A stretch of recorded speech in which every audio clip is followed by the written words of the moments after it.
సంవత్సరాల తరబడి ఎన్ని మందులు వాడినా మీ మోకాల నొప్పులు తగ్గట్లేదా? ప్రాణ పెయిన్ క్లినిక్ లో అత్యాధునిక చికిత్స. స్కూల్ జీవితంలో నాటకాలన్నా పాటలన్నా పిచ్చి.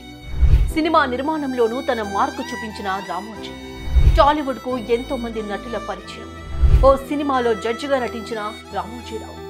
ఇంతకీ ఆయన నటించిన ఆ సినిమా ఏంటి?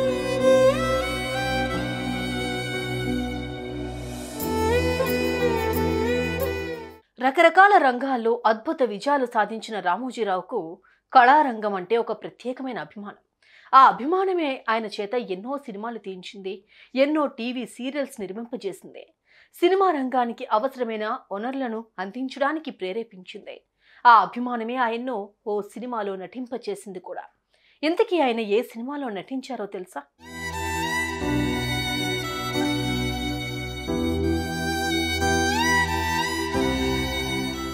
ప్రకటనల రంగంతో ప్రస్థానం ప్రారంభించి ప్రభుత్వాలకు పాలకులకు పాలనలో దిశానిర్దేశం చేయడం ద్వారా సామాన్యుడి వెనుక సైనికుడిలా నిలిచిన రామోజీరావుకు కళలన్నా కళాకారులన్నా తెలియని అభిమానం.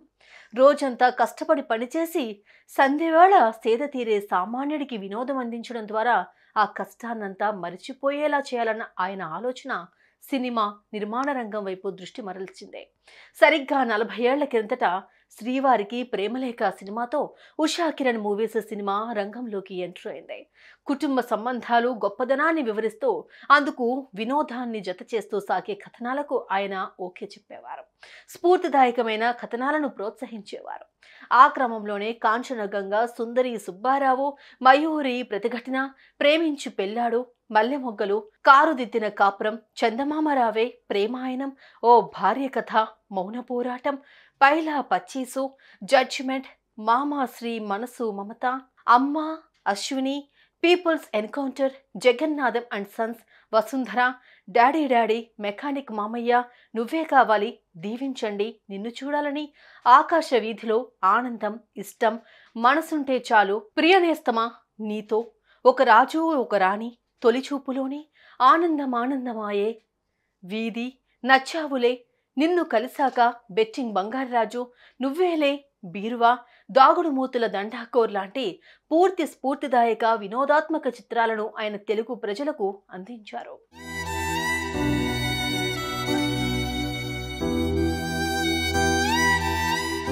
శ్రీవారికి ప్రేమలేఖ, మౌన పోరాటం, మయూరి ప్రతిఘటన, అశ్విని, పీపుల్స్ ఎన్కౌంటర్, నువ్వే కావాలి లాంటి చిత్రాలు ఆయన సినీ నిర్మాతగా ఆయన ప్రస్థానంలో నిలిచిపోయిన మైలురాళ్లు.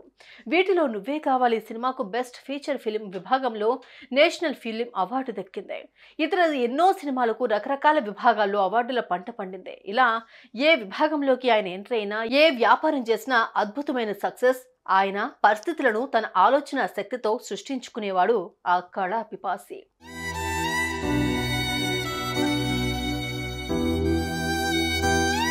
కళారంగాల పట్ల ఆయనకున్న మమకారంతోనే సినిమాలు తీయడమే కాదు, సినిమాలు తీసేవారికి వనరులు చేకూర్చాలి అన్న ఆలోచనతో తను ఎంతో ఇష్టపడి తయారు చేసుకున్న రామోజీ ఫిల్మ్ స్టూడియోలో సినిమా ప్రొడక్షన్కు కావాల్సిన ప్రతి అవసరాన్ని అందించే విధంగా ఏర్పాట్లు చేశారు. కథ సిద్ధం చేసుకుని, యాక్టర్లను సెలెక్ట్ చేసుకుని, డబ్బు పట్టుకుని ఫిలిం సిటీలోకి ఎంటర్ అయితే బయట ప్రపంచంలోకి ఒక్క అడుగు వేయకుండా మొత్తం చిత్రాన్ని అక్కడే సిద్ధం చేసుకుని ఫిలిం రీళ్లు తీసుకుని బయటకు వెళ్లేంతగా అన్ని వనరులను సిద్ధం చేసిన ఘనత రామోజీరావు సొంతం చేసుకున్నారు. ఎంతో మంది చిన్న చిత్తగా నిర్మాతలకు ఓ ఆశాదీపమయ్యారు. ఇప్పటికీ అదే ఒరవడి కొనసాగించేలా ఆయన చేసిన ప్రణాళికకు ఆయన వారసులు వన్నెలెత్తుతున్నారు.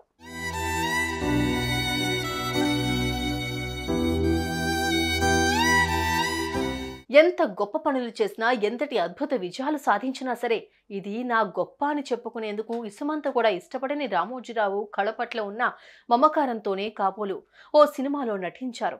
స్కూల్లో చదివే నాటి నుంచే నాటకాలు, సాంస్కృతిక కార్యక్రమాల్లో పాల్గొనే అలవాటున్న ఆయన 1978లో ప్రముఖ దర్శకుడు, నిర్మాత యు విశ్వేశ్వరరావు నిర్మించిన మార్పు అనే సినిమాలో రామోజీ న్యాయమూర్తి పాత్ర ధరించారు.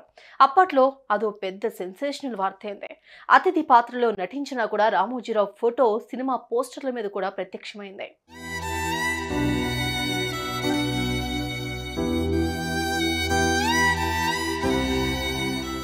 తెలుగు చలనచిత్ర సీమలో ఇప్పుడు టాప్ రేంజ్లో కొనసాగుతున్న నందమూరి వారసుడు తనను నిన్ను చూడాలని అన్న చిత్రం ద్వారా హీరోగా పరిచయం చేసిన రామోజీరావును గుర్తు చేసుకుని భావోద్వేగానికి గురయ్యారు జూనియర్ ఎన్టీఆర్.